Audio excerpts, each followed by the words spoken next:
आज आमच्याकडे शब्द नाही आहे दादांच्या संदर्भामध्ये या बाबतीत बोलावं लागेल. विश्वास बसत नाही आहे. सकाळी तयारी करत असताना फोन आला. मी तीनदा विचारलं, चुकीची बातमी असू शकते, चुकीची बातमी असू शकते. परंतु थोड्या वेळाच्या नंतर ही घटना समजली. माननीय दादांच्या जाण्यामुळे राष्ट्रवादी काँग्रेस पक्षाचं महाराष्ट्राचं अपरिमित असं नुकसान झालेलं आहे.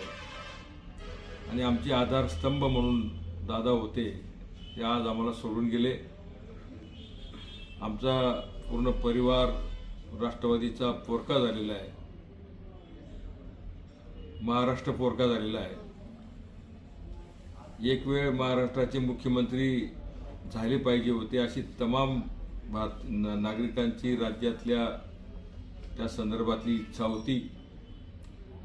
आणि त्या पद्धतीनं दादा सातत्यानं काम करत होते.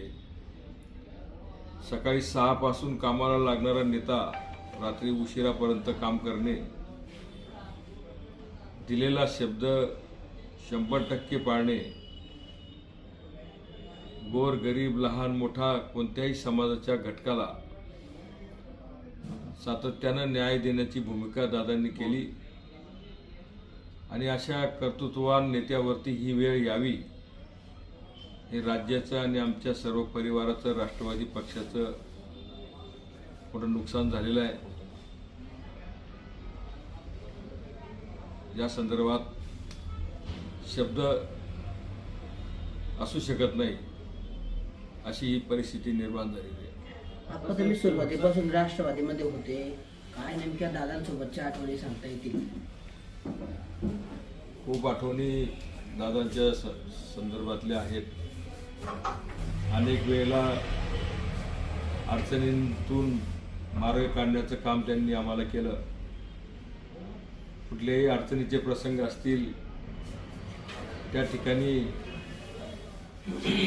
लहान भावासारखं, मित्रासारखं प्रेम त्यांनी केलं आणि सातत्यानं पाठीशी उभे राहिले. कुठलाही कार्यकर्ता असेल, लहान असेल, मोठा असेल, कोणत्याही समाजाचा असेल, त्याचे प्रश्न सोडवण्याचं काम सातत्याने दादांनी केलं. मी त्यांच्यासोबत मंत्री असताना पण काम केलं. परंतु जे काही प्रेम त्यांनी दिलेलं होतं, असं प्रेम देणारा नेता राज्यामध्ये होऊ शकत नाही. अशा पद्धतीने